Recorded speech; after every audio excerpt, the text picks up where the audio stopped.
Hello दोस्तों, आज हम देखेंगे चार्ज एंड मास में क्या सिमिलैरिटी है, क्या सिमिलर है।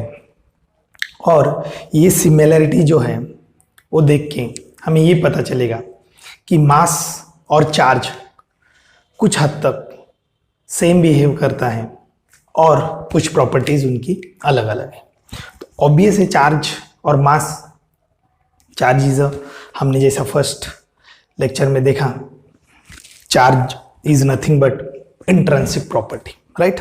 तो आज मैंने कुछ ये आपके लिए अच्छे से डिफरेंस दिखाए ताकि आप इसको आपके नोटबुक में लिख लो, राइट।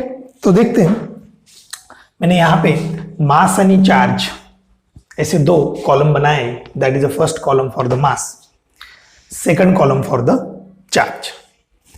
इसमें फर्स्ट पॉइंट अगर आप देखो, द मास मे और may not comes with the charge, बराबर है। मास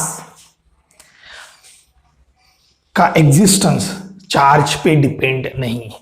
चार्ज हो भी सकता है, चार्ज नहीं भी हो सकता। जैसे कोई वुड बॉडी ले लो या वुड ले लो, लकड़ी, कोई चार्ज नहीं रहता उस पर क्योंकि that is a bad conductor. कोई कंडक्शन नहीं है, इलेक्ट्रॉन्स कुछ नहीं है। तो डेफिनेटली मास तो है वुड को, पर देयर इज नो चार्ज। तो ये कभी चार्ज के साथ आ भी सकता है और नहीं भी आ सकता है। लेकिन वही केस अगर मैं चार्ज के बारे में लूं तो charge always comes with the mass. Charge always comes with the mass, it's very important. Second है मास ऑलवेज पॉजिटिव। मास कभी निगेटिव में नहीं देखा। एक तो नहीं होगा, होगा तो पॉजिटिव में होगा। लेकिन चार्ज का वैसा नहीं है। चार्ज में भी पॉजिटिव है, चार्ज निगेटिव भी हो सकता है और चार्ज जीरो भी हो सकता है, मतलब न्यूट्रल भी हो सकता है, राइट। उसके बाद अगर देखा जाए, it's very important, second third property is very important, that is a mass depends on speed. Yes, mass depends on speed. If there is a moving body, कोई मूविंग बॉडी है, मान लो ये पेन है। पेन अगर मैं ऐसा रखता हूं, ऐसा धीरे से रखता हूं नीचे, तो आपको ये पेन लगेगा नहीं उतने जोर से, बराबर है, क्योंकि इसका वेट ज्यादा नहीं है। लेकिन अगर इसका मास ज्यादा नहीं, अगर ये पेन अगर मैं आपको ऐसा मारता हूं तो मैंने इसकी स्पीड बढ़ा दी। स्पीड बढ़ा दी तो ऐसा लग रहा है जैसे कि इसका मास बढ़ गया हो, जैसे कि इसका मास बढ़ गया हो। तो वही केस में मास डिपेंड्स ऑन द स्पीड। यहाँ पे अगर देखा जाए तो फॉर्मूला हमें ये पता है कि this is a mass of body, this is mass of body, moving body बोल सकते हैं आप, m, where m not is a rest mass. जब स्पीड जीरो है तब उसका मास क्या है, तो divide by 1 minus under root 1 minus V square upon C square, where v is the speed of the actual body, जो भी बॉडी ली है उसकी speed, where c is the speed of light, that is 3 × 10⁸ metre per second. तो इस हिसाब से अगर कोई बॉडी मूविंग है, कोई बॉडी मूविंग है, तो उसकी कुछ ना कुछ स्पीड रहेगी, स्पीड या वेलोसिटी रहेगी, वेलोसिटी डिवाइडेड बाय 3 × 10⁸। तो ये फैक्टर है, स्पीड 3 × 10⁸ वेरी हाई, उसके हिसाब से ये स्पीड कम ही रहेगी, तो ये फैक्टर 1 से कम आ जाएगा। ये 1 से कम आ जाएगा तो 1 माइनस मतलब 0 पॉइंट समथिंग आ जाएगा, उसका स्क्वायर रूट 0 पॉइंट समथिंग आ जाएगा। तो डिवाइडेड बाय रेस्ट मास, तो ये ऑटोमेटिक ये फैक्टर बढ़ जाएगा, क्योंकि ये 0 पॉइंट समथिंग आ गया, तो ये फैक्टर ऑटोमेटिक बढ़ गया। इसका मतलब उस मास ऑफ द बॉडी बढ़ गया। इतना ज्यादा नहीं बढ़ेगा, क्यों? क्योंकि 1 माइनस 0.00 समथिंग होगा, क्योंकि speed of the body is not that much compare to the speed of light, बराबर है। तो उस हिसाब से ये रिलेशन हम ज्यादा यूज नहीं करते। लेकिन इससे तो ये पता चलता है कि mass of the body is increasing with the speed. लेकिन अगर चार्ज की बात करें तो हमने प्रॉपर्टी पढ़ी है, charge is invariant, not depends on speed. Charge अगर स्पीड है तो कोई चार्ज के साथ नहीं बढ़ता है, मतलब स्पीड जो है अगर मैंने कम कर दी, ज्यादा कर दी, तो चार्ज उससे कोई मायने नहीं, चार्ज की वैल्यू कम ज्यादा नहीं होती, या पॉजिटिव और निगेटिव ऐसा कुछ होता नहीं है। उसके बाद हमने पढ़ी प्रॉपर्टी क्वांटाइजेशन ऑफ चार्ज। लेकिन quantization of mass yet to be establish, मतलब अभी तक कुछ इसकी बात नहीं हुई है, ऐसा कुछ हुआ नहीं कि क्वांटाइजेशन मतलब यही यूनिट्स के मल्टीपल आपका मास होना चाहिए, ऐसा कोई लेना देना नहीं है। लेकिन चार्ज के बारे में वो चीज है, चार्ज के बारे में हमें पता है कि that is nothing but Q is equal to Ne, where basic unit of mass, sorry, basic unit of charge electrons is nothing but 1.6 10 to the power minus 19 coulomb. इसी बेसिक यूनिट के multiple integers total charge on body होना चाहिए, मतलब quantized charge होना चाहिए in terms of 1.6 into 10 to the power minus 90. लेकिन वो मास के बारे में ऐसी कुछ बात कही नहीं. Mass is not conserved and can change into energy. Yes, of course, E is equal to mc square. Mass can be converted into energy or energy can be converted into mass. तो मास conserve नहीं होता है, मतलब मास never constant, mass constant नहीं हो सकता. यहां से पता ही चल रहा है कोई बॉडी के पास मास आ गया, मास स्पीड आ गई, तो ऑब्वियसली इसका मास एनर्जी में कन्वर्ट हो सकता है, काइनेटिक एनर्जी आ जाएगी इसको, तो that is converted into energy. लेकिन चार्ज ऑलवेज कंजर्व, हमने देखा टोटल आइसोलेटेड सिस्टम में total charge always conserve constant होते हैं, चार्ज चेंज नहीं होते. उसके बाद ग्रेविटेशनल फोर्स ऑलवेज अट्रैक्ट, मतलब मास की अगर मैं बात करूं तो दो मास के बीच में जो फोर्स होता है वो ग्रेविटेशन फोर्स होता है और हमेशा अट्रैक्ट ईच अदर होता है, बराबर है. रिपल्सिव होता है क्या? M1 M2 रिपल्सिव नेचर में रहते, फोर्स रिपल्सिव नेचर में रहता है क्या? तो नहीं. लेकिन यहां पे फोर्स में भी पॉजिटिव निगेटिव, सॉरी, फोर्स में भी अट्रैक्टिव रिपल्सिव ऐसा हो सकता है और होगा भी, क्योंकि पॉजिटिव पॉजिटिव में कौन सा फोर्स होगा? रिपल्सिव फोर्स होगा. निगेटिव निगेटिव में कौन सा होगा? रिपल्सिव होगा. और अनलाइक चार्जेस जो है पॉजिटिव निगेटिव निगेटिव पॉजिटिव, उसमें हमेशा अट्रैक्टिव फोर्स रहेगा. इसका मतलब यहाँ पे फोर्स के दो नेचर हो सकते हैं, होते हैं, लेकिन यहाँ पे फोर्स का सिर्फ एक ही नेचर होता है. तो ये कुछ सिमिलैरिटी है, कुछ सिमिलर अप्रोच है और कुछ डिफरेंट अप्रोच है, कुछ अलग अलग चीजें. तो ये हमें शुरुआत में पता होनी चाहिए. इसके बाद हम देखेंगे ये चार्ज कोई बॉडी पे कैसे लाया जाता है, क्या क्या मेथड्स. ये आप लिख सकते हो स्क्रीन पॉज करके. ये देखेंगे कोई बॉडी को कैसे चार्ज किया जाता है. कोई बॉडी अगर है तो उसको उसकी चार्जिंग मेथड्स क्या है, क्या क्या मेथड से उसको चार्ज कर सकते हैं. जैसे मेथड्स, हम हेडिंग डालेंगे मेथड्स ऑफ चार्जिंग बॉडी है उसको कैसे. तो फर्स्ट मेथड है simple, bye conduction, bye conduction method. Second है बाय फ्रिक्शन मेथड और थर्ड है by electrostatic induction method. These are the three methods by which we can charge any body. कोई भी बॉडी को हम चार्ज कर सकते हैं. देखते हैं फर्स्ट मेथड, कंडक्शन मेथड. क्या है कंडक्शन? तो conduction method is nothing but direct contact method. इसी को मैं बोल सकता हूं डायरेक्ट कॉन्टैक्ट मेथड. कोई बॉडी है, if one body is charge, if one body is charged and contact with uncharged body, then charge is transfer. Then charge is transfer. इसको समझते हैं अच्छे से. ये प्रॉपर्टीज हमने देखी है. जैसे कोई एक बॉडी है जिस पे पॉजिटिव चार्जेस है, मान लो इस पे पॉजिटिव चार्जेस है.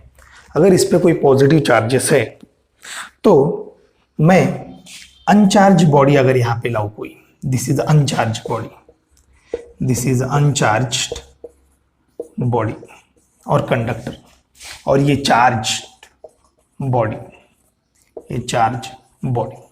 अगर मैं अनचार्ज्ड कंडक्टर लाऊं विथ चार्ज्ड बॉडी के कांटेक्ट में, इसको डायरेक्ट कांटेक्ट कराऊं यहाँ पे ऐसा डायरेक्ट कांटेक्ट कराओ इसको, this is a direct contact, तो देखा गया है कि चार्ज ट्रांसफर होते हैं यहाँ पे पॉजिटिव, तो ये इस पे भी, ये जो रॉड है उस पे भी, जो भी रॉड है उस पे भी चार्जेस, पॉजिटिव चार्जेस आ जाएंगे, उस पे भी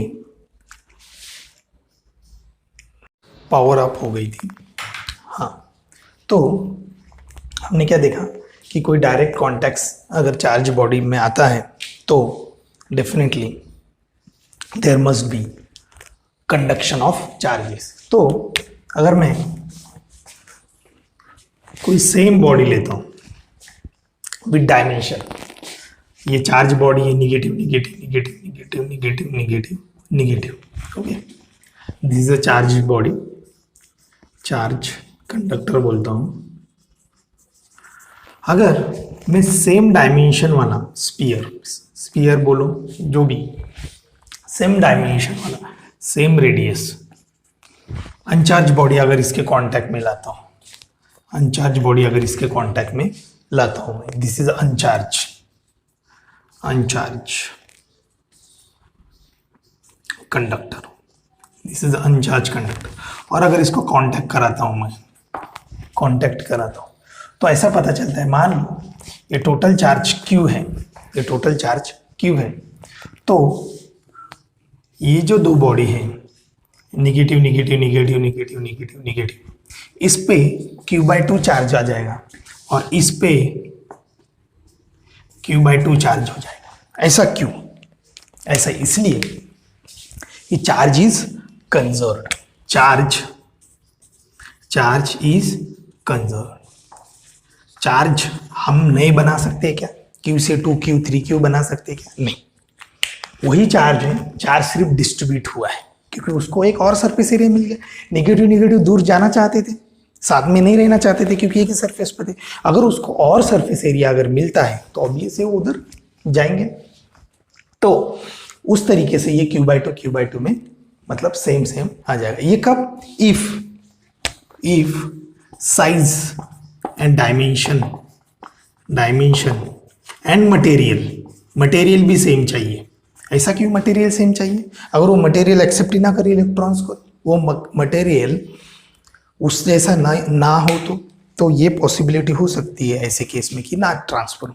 तो इसलिए material size and shape must be same, so that हम बोल सकते हैं कि charge is fully transferred. Fully transfer मतलब it must be the 100% transfer का मतलब ये हुआ कि दोनों भी बॉडी ने सेम चार्ज ऑक्युपाई किया।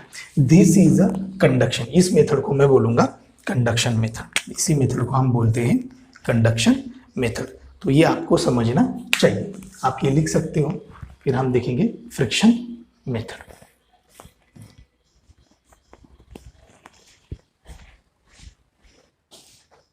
अगर चार्जिंग में अगर कंडक्शन की बात करूं तो अगर मान लो ये कोई Q चार्ज है, फिर से एक आधा एग्जांपल लेते हैं इस पे।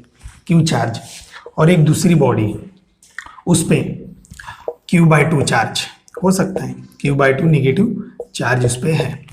और ये दो बॉडी अगर कांटेक्ट में आती है, कांटेक्ट में ये दो बॉडी अगर आती है तो दोनों का डायमेंशन सेम होने की वजह से चार्ज डिस्ट्रीब्यूट हो जाएगा। तो टोटल चार्ज कितना है? टोटल चार्ज है यहाँ पे Q + Q/2, मतलब कितना होगा ये 3Q/2। तो 3Q/2 चार्ज हमें डिस्ट्रीब्यूट करना है, इक्वली डिस्ट्रीब्यूट करना है। तो 3Q/2 चार्ज अगर इक्वली डिस्ट्रीब्यूट करना है मतलब हाफ हाफ ही कर देंगे। तो इधर 3Q/2 का हाफ कितना है? 1/2। और इधर कितना है? 3Q/2 का हाफ कितना? इधर भी 1/2, मतलब इधर आएगा चार्ज 3Q/4 और इधर भी चार्ज आएगा 3Q/4। इतना चार्ज इस बॉडी पे और इस बॉडी पे आएगा। देखो दोनों केस में 3Q/2 + 3Q/2 की अगर मैं बात करूं, 3Q/4, तो ये हो गया 3Q/2 चार्ज। ओके, नीचे दिख नहीं रहा होगा। तो ये टोटल चार्ज अगर देखा जाए तो 3Q/2 चार्ज आ गया। ये charge and this charge must be equal, ये इक्वल होने चाहिए क्योंकि चार्ज इज कंजर्व्ड, नहीं तो चार्ज हम कंजर्व्ड ये प्रॉपर्टी वायलेट हो जाएगी।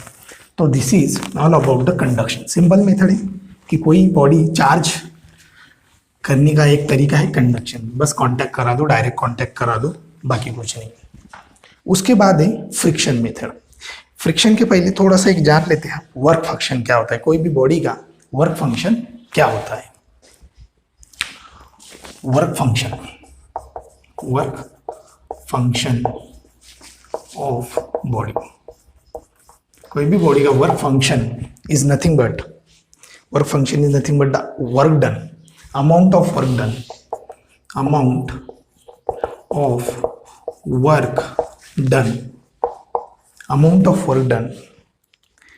in order to amount of work done। जैसे हमें कोई बॉडी का चार्ज निकालना है, इलेक्ट्रॉन्स निकालने हैं, तो उसके लिए जो वर्क डन होता है वो हम बोल सकते हैं उस बॉडी का वर्क फंक्शन है। तो सिंपल डेफिनेशन क्या हो जाएगी, work function is nothing but amount of work done in order to remove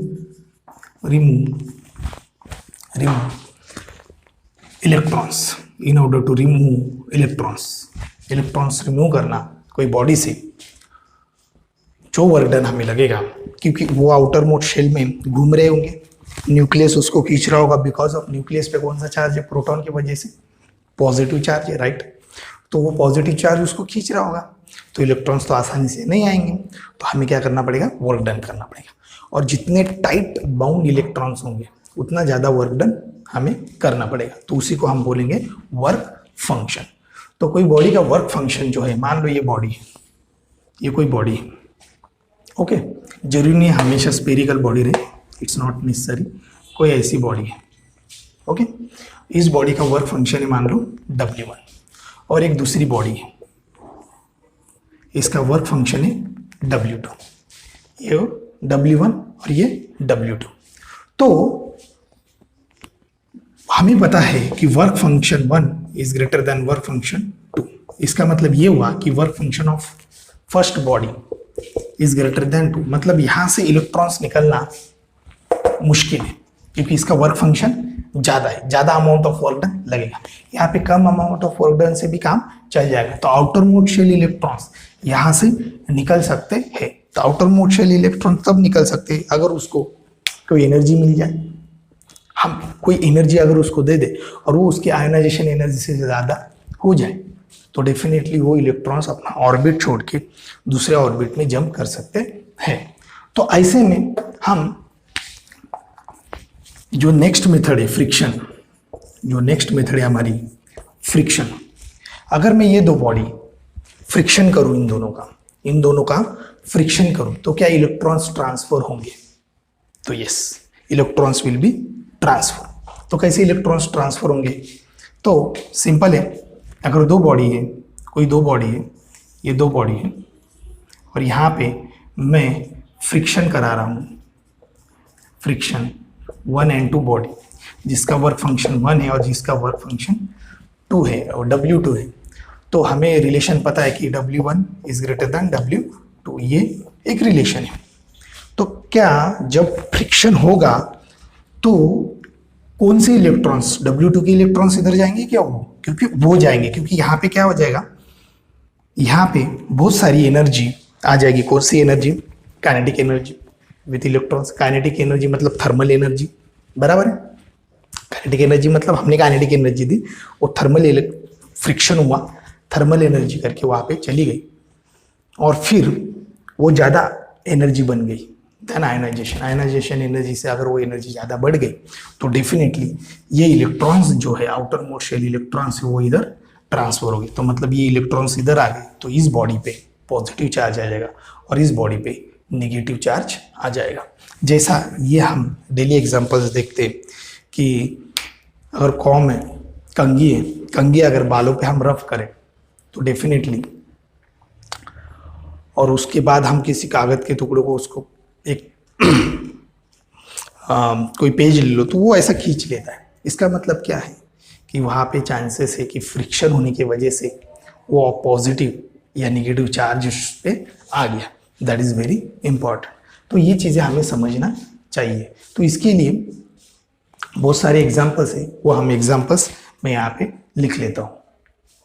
हाँ दोस्तों, तो ये कुछ एग्जाम्पल्स हैं, तो एग्जाम्पल्स देख सकते हैं आप। ग्लास रॉड, अगर मैं रब करता हूँ ग्लास रॉड को, अगर सिल्क क्लोथ के साथ रब्ड करता हूँ, रब्ड मतलब समझते हो ना, फ्रिक्शन। ग्लास रॉड को अगर सिल्क क्लोथ के साथ रब करता हूँ तो इस पे निगेटिव चार्ज आ जाएगा और इस पे पॉजिटिव चार्ज आ जाएगा। पॉजिटिव चार्ज आ गया मतलब यहाँ से इलेक्ट्रॉन्स उधर गए होंगे, तो यहाँ से हमें वर्क फंक्शन पता चलता है किसका वर्क फंक्शन ज़्यादा है और किसका कम है। तो पॉजिटिव उधर गए, सॉरी इलेक्ट्रॉन्स उधर गए, इसलिए इस पे इलेक्ट्रॉन्स निगेटिव चार्ज आ गया, इस पे पॉजिटिव चार्ज आ गया। इसका मतलब इसका वर्क फंक्शन जो है वो कम होगा इससे, क्योंकि इसकी इलेक्ट्रॉन्स इधर नहीं आए।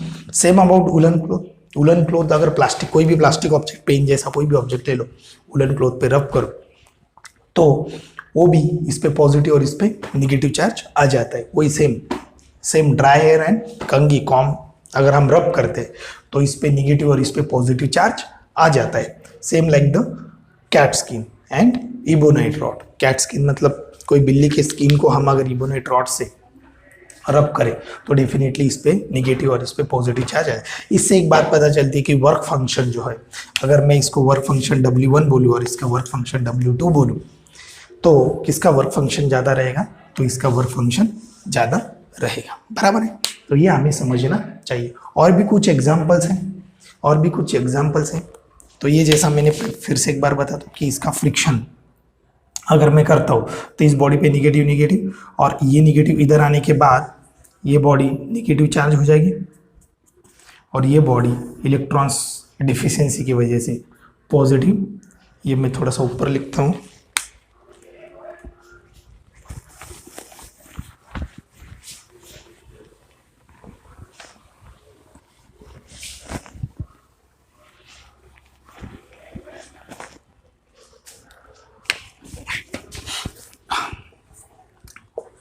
अगर मैं दोनों को रब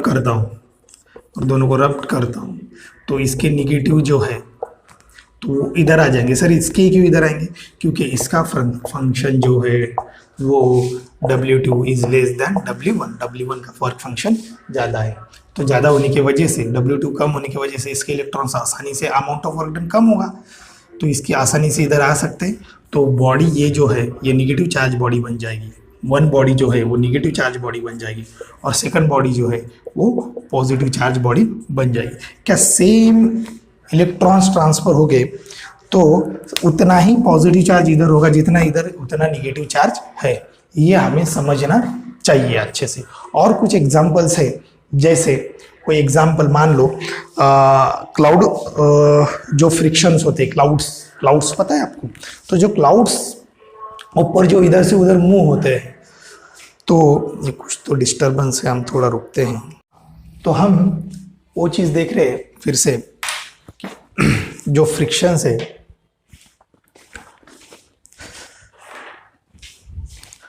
हाँ, तो हम देख रहे हैं कि फ्रिक्शंस के बारे में। तो फ्रिक्शंस जो है अभी हमने देखा, दैट इज एग्जांपल्स। कुछ एग्जांपल्स ऐसे भी हैं, जैसे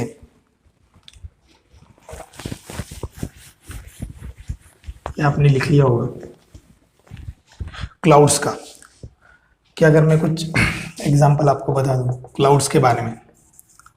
क्लाउड्स जो है कि क्लाउड्स जब मूव होते हैं, या क्लाउड्स जब ऊपर फ्रिक्शन होता है उनका, टच होते हो तो उनमें फ्रिक्शंस आ जाता है। तो फ्रिक्शंस आ जाता है तो क्लाउड्स में भी पॉजिटिव और नेगेटिव चार्जेस आ जाते हैं। इसलिए जो हम बोलते हैं लाइटनिंग जो होती है, बिजली जो गिरती है, दैट इज अ लाइटनिंग, उसी की वजह से गिरती है, क्योंकि उससे एक बॉडी, एक चार्ज बॉडी बनी है क्लाउड्स जो है ना। मूविंग क्लाउड जो है, मूविंग क्लाउड्स गेट फ्रिक्शन, वो फ्रिक्शन आ जाता है उनमें, बराबर है। और उसके बाद वो जो बॉडी है उस पर पॉजिटिव, सॉरी जो क्लाउड्स है उस पर पॉजिटिव और निगेटिव चार्ज आ सकते हैं।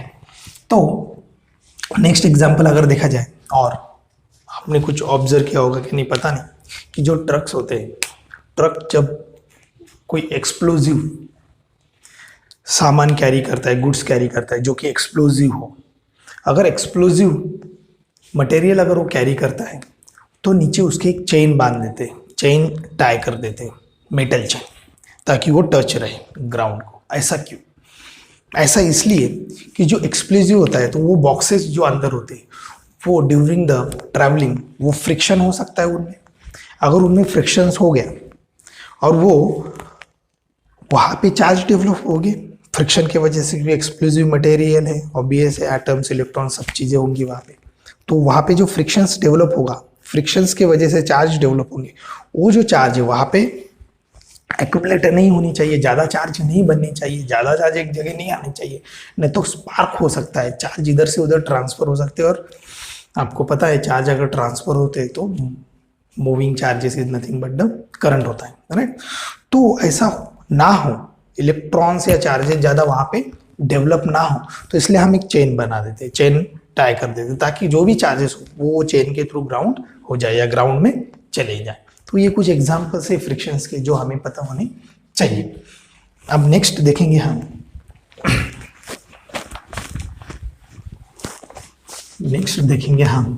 Electrostatic induction. नेक्स्ट देखेंगे हम इलेक्ट्रोस्टैटिक इंडक्शन, स्टैटिक इंडक्शन। ये आपको समझना जरूरी है। अब देखो, अगर अब यहाँ पे कोई, ये इनडायरेक्ट कांटेक्ट, इसको पहला जो कंडक्शन था वो डायरेक्ट कांटेक्ट था, टच था, ये इनडायरेक्ट कांटेक्ट है, मतलब कांटेक्ट बिल्कुल ही टच नहीं हुआ, indirect contact, there is no touching. यहां पे एक मैं स्पीयर लेता हूं जो कि चार्ज्ड, मान लो ये पॉजिटिव चार्ज्ड है, ये पॉजिटिव चार्ज स्पीयर मैंने लिया, okay, this is the positive charge body, okay. अब इसको चार्ज नहीं करना, ऑलरेडी चार्ज है, मुझे इसको चार्ज करना है, इसको चार्ज करना है मुझे, okay, this is uncharged, okay, इसको चार्ज करना है, that's suppose to be charge this body. अब इसको कैसे चार्ज करें?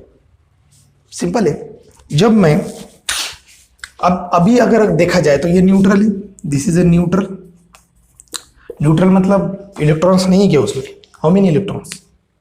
Yes, electrons are there, protons are there, but that is a neutral atom, जितने प्रोटॉन्स उतने इलेक्ट्रॉन्स है, मतलब प्रोटॉन्स भी इलेक्ट्रॉन्स है, लेकिन नंबर सेम होने की वजह से number of proton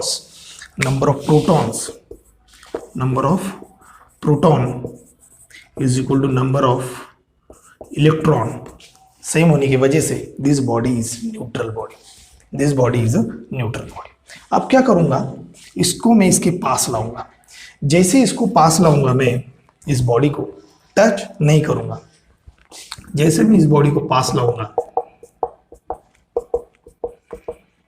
there is no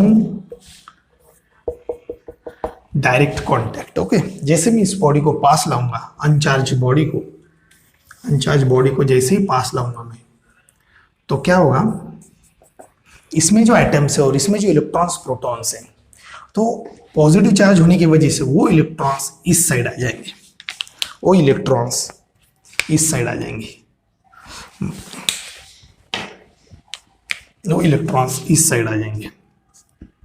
ये बराबर है क्या?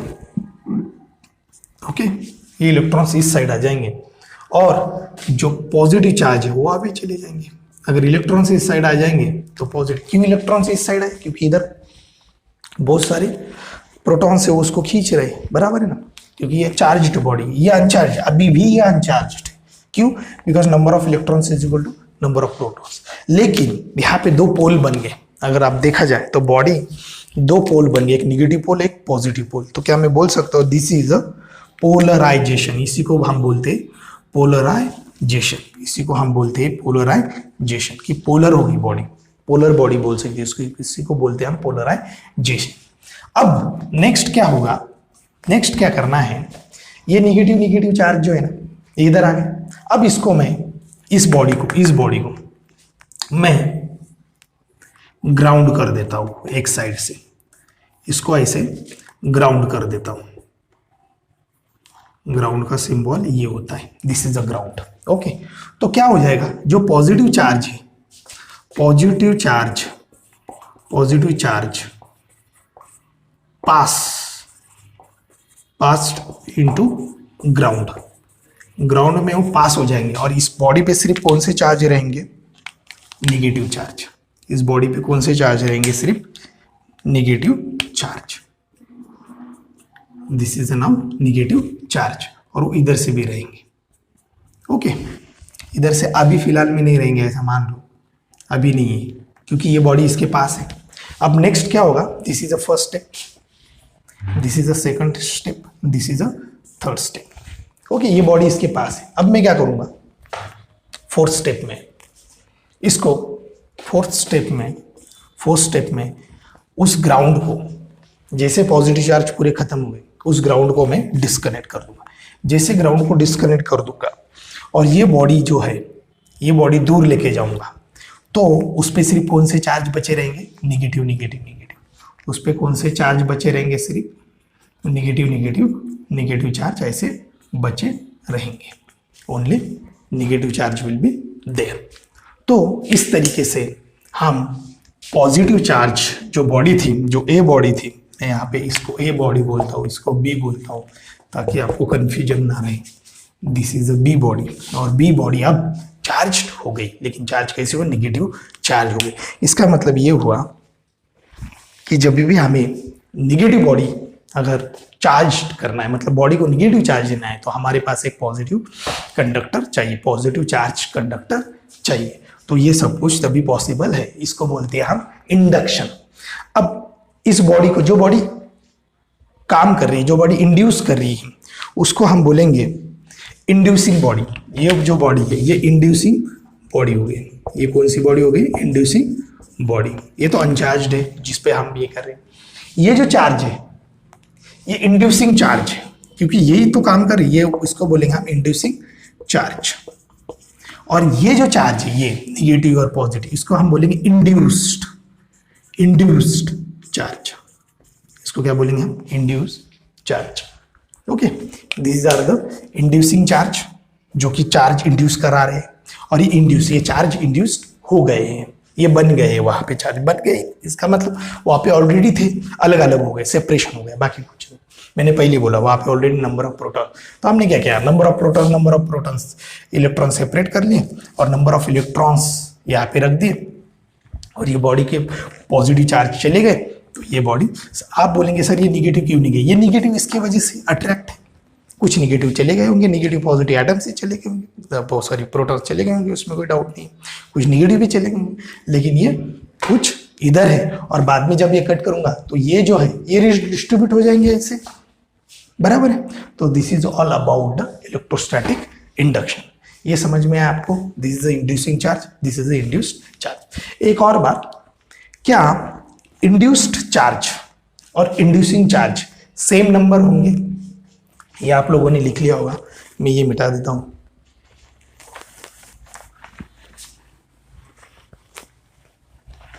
हाँ,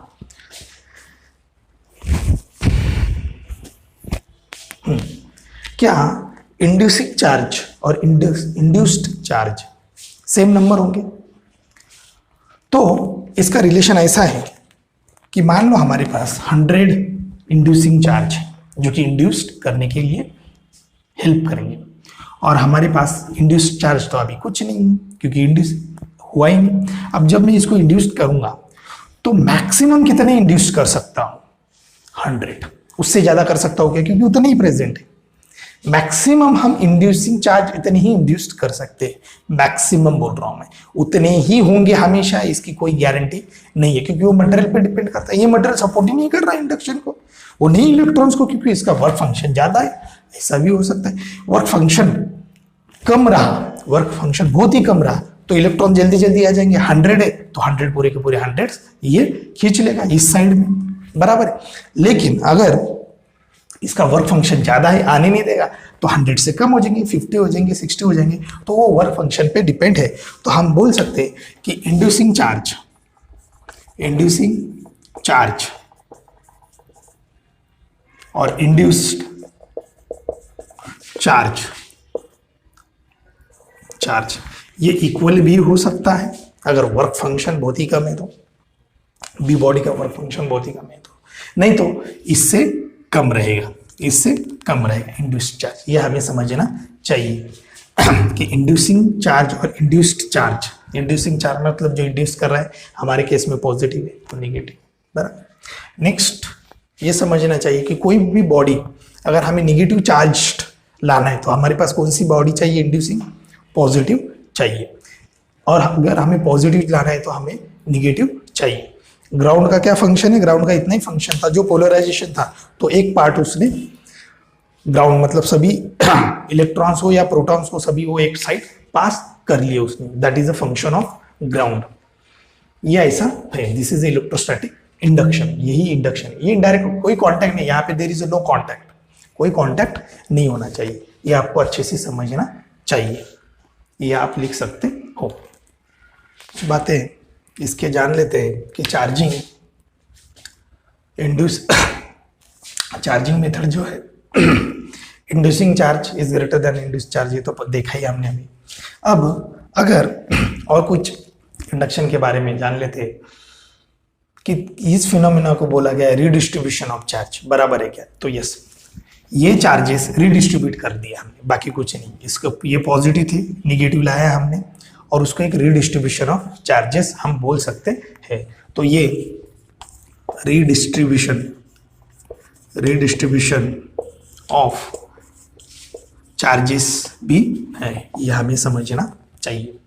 नेक्स्ट बात ऐसे कि रिडिस्ट्रीब्यूशन ऑफ चार्जेस तो है ही है, उसके बाद ये है कि इंड्यूसिंग चार्ज क्या अपनी चार्ज, क्योंकि इंड्यूसिंग चार्ज जो है ये बॉडी जो इंड्यूसिंग बॉडी जो है, इंड्यूसिंग बॉडी जो है क्या ये अपनी चार्जेस गेन और लूज कर रहा है, मतलब अपने चार्जेस दे रहा है या ले रहा है, तो बिल्कुल नहीं, ये कुछ नहीं कर रहा है। ये सिर्फ इलेक्ट्रॉन्स और पॉजिटिव चार्ज और नेगेटिव चार्ज को अलग अलग कर रहा है, सेपरेट कर रहा है, रिडिस्ट्रीब्यूट कर रहा है, पोलराइज्ड कर रहा है, बाकी और ये कुछ कर नहीं रहा है, मतलब वही इंपॉर्टेंट काम है इसका। लेकिन ये प्रोटॉन्स दे रहा है कि इलेक्ट्रॉन्स को खींचने के चक्कर में, बिल्कुल नहीं, ऐसा कुछ नहीं कर रहा है, ये वैसा ही है।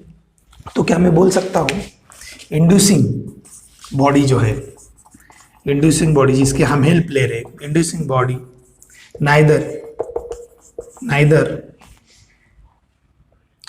Loose charge nor gain charge, nor gain charges, बराबर, ना कि ये लूज कर रहा है ना कि ये गेन कर रहा है, उसके मतलब उसके जो दो टोटल चार्ज है वो कंजर्व्ड है इंड्यूसिंग बॉडी के, उसने सिर्फ इसको रिडिस्ट्रीब्यूट कर दिया, इस चार्जेस को, इंड्यूस्ड जो बॉडी है, जो बॉडी इंड्यूस्ड होने वाली है उस चीज को उसने कर दिया। और एक चीज हमें पता होना चाहिए इंडक्शन के बारे में कि ये जो है ये पॉइंट चार्ज के लिए एप्लीकेबल नहीं है। पॉइंट चार्ज मतलब जो चार्ज कॉन्सेंट्रेटेड है एक जगह पे, उसके लिए एप्लीकेबल नहीं है। मैं बोल सकता हूँ यहाँ पे मतलब जो बॉडी चाहिए वो कंडक्टिंग बॉडी चाहिए या नॉन कंडक्टिंग बॉडी चाहिए, पार्टिकल नहीं, कोई पॉइंट नहीं, कोई पार्टिकल नहीं। तो एप्लीकेबल ओनली फॉर कंडक्टिंग और even non conducting body also, non conducting कुछ हद तक, इतना 100% इंडक्शन नहीं होगा, इंड्यूस्ड नहीं होगा, एप्लीकेबल ओनली फॉर कंडक्टिंग और non conducting particle, but not for particle. ये हमें समझना चाहिए। कंडक्टिंग और नॉन कंडक्टिंग बॉडी बोलता हूं मैं इसको, है ना, ये हमें अच्छे से समझना चाहिए। ये रिडिस्ट्रीब्यूशन ऑफ चार्जेस है, ये basically inducing body neither lose charges और नॉर गेन चार्जेस, इधर लिखा ही मैंने, सॉरी, चार्जेस, और applicable only for the conducting bodies, non conducting bodies also, but particles के लिए, पॉइंट चार्जेस के लिए ये चीज नहीं है, क्योंकि आप कैसे दिखाओगे, बराबर है, वो चीज हमें समझना चाहिए। तो क्योंकि पॉइंट चार्जेस में सरफेस नहीं होता है ना रे, वो कहाँ आएंगे, बराबर ना, यह हमें समझना चाहिए। This is all about the electrostatic induction. अब हम देखेंगे इलेक्ट्रोस्कोप के बारे में। इलेक्ट्रोस्कोप ये हो गए चार्जिंग मेथड, इतने ही चार्जिंग मेथड है, तीन ही चार्जिंग मेथड है, फ्रिक्शन, इंडक्शन मतलब electrostatic induction and conduction. Conduction is direct contact method, this is the indirect contact method. Friction से आपको पता है। तो ये हम इलेक्ट्रोस्कोप देखेंगे।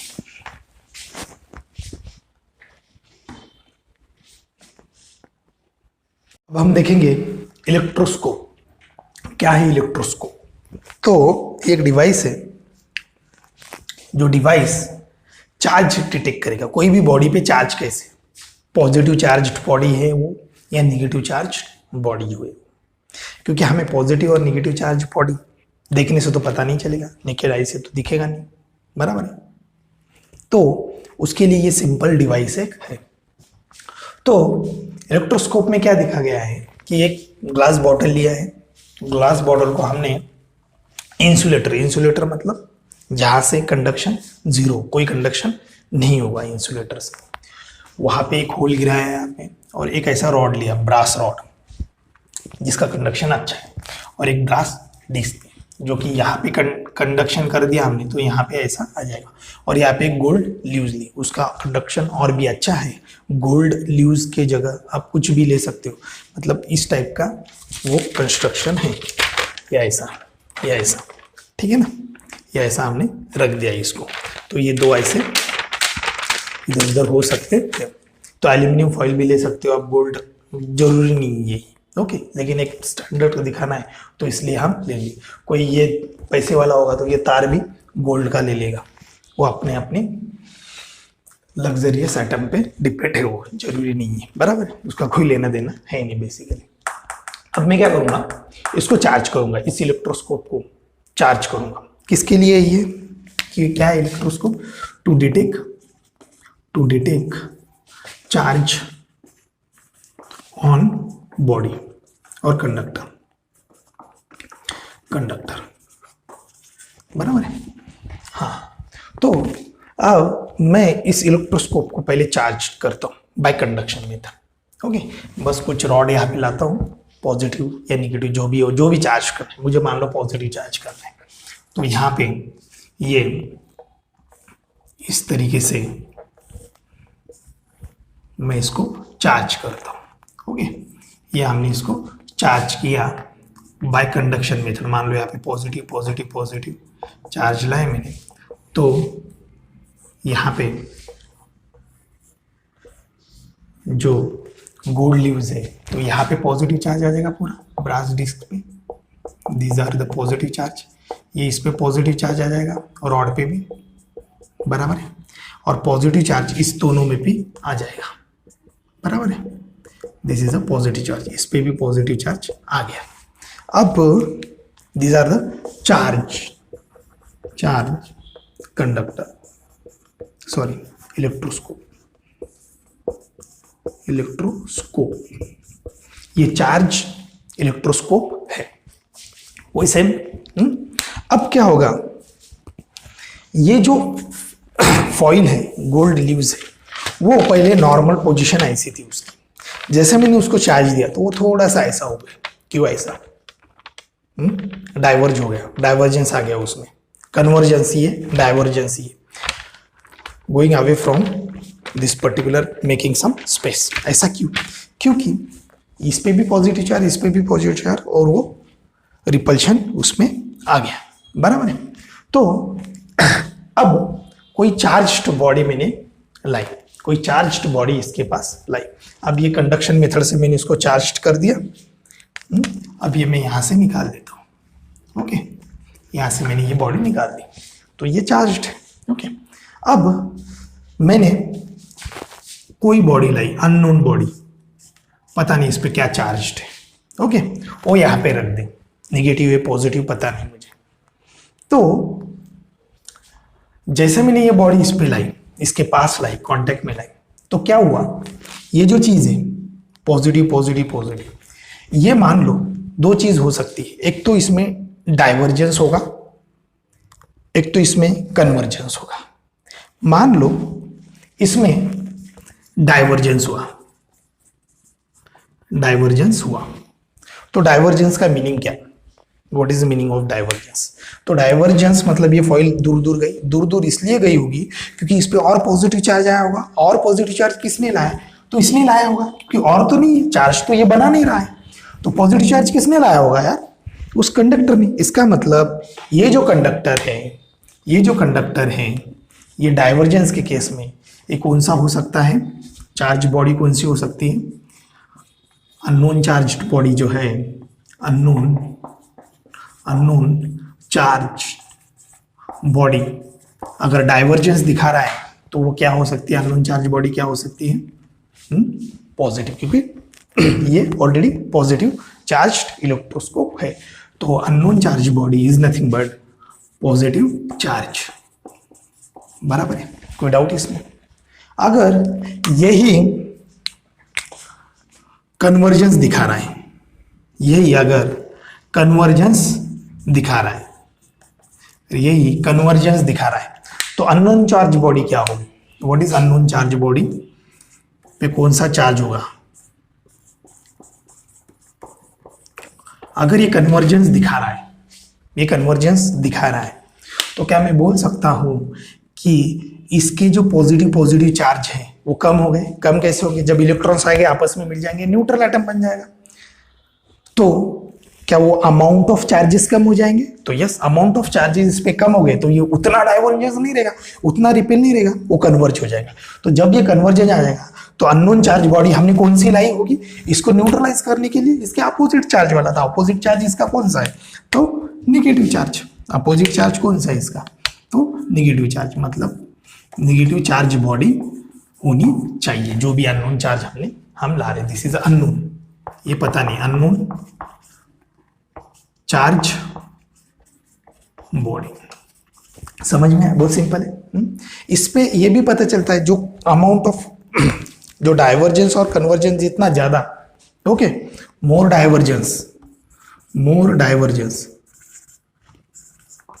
अगर मोर डाइवर्जेंस है, ज्यादा डाइवर्जेंस है, that is directly proportional to the amount of charge.